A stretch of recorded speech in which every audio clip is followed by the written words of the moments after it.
Social মিডিয়ায় viral হওয়া একটি ভিডিও প্রথম দেখা যেন কোনো সিনেমার দৃশ্য। ভিড়ের মাঝে হঠাৎ মাটিতে লুটিয়ে পড়ে একটি ভেড়া, নিথর দেহ, চারপাশে মানুষের চিৎকার।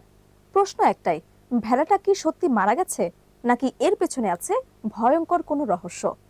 এই অদ্ভুত ঘটনাটি ঘটেছে চীনের নিংশিয়া প্রদেশের একটি পশুর বাজারে। ভিডিওতে দেখা যায় ক্রেতারা ভেড়াটিকে দেখতে এগিয়ে এলেই আচমকা মাটিতে পড়ে যায় সেটি। প্রথমে সবাই ধরে নেয় ভেড়াটি অসুস্থ বা মারা গেছে, ফলে মুহূর্তে সরে যায় ক্রেতারা। কিন্তু ঠিক তখনই ঘটে বড় চমক।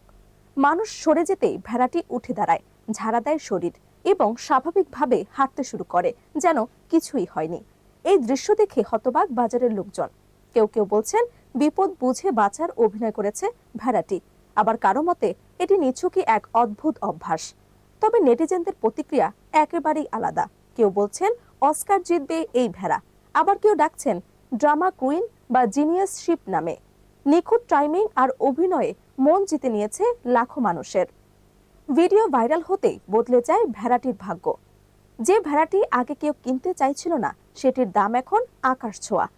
জানা গেছে এক ক্রেতা ভেড়াটি কিনতে প্রস্তাব দিয়েছেন প্রায় 1,30,000 ইউয়ান, যা বাংলাদেশি টাকায় 23 লাখ। ভাইরাল দুনিয়ায় কখন যে কে নায়ক হয়ে ওঠে সেটি বলা মুশকিল। কখনো মানুষ, কখনো আবার এক অভিপ্রিয় ভেড়া।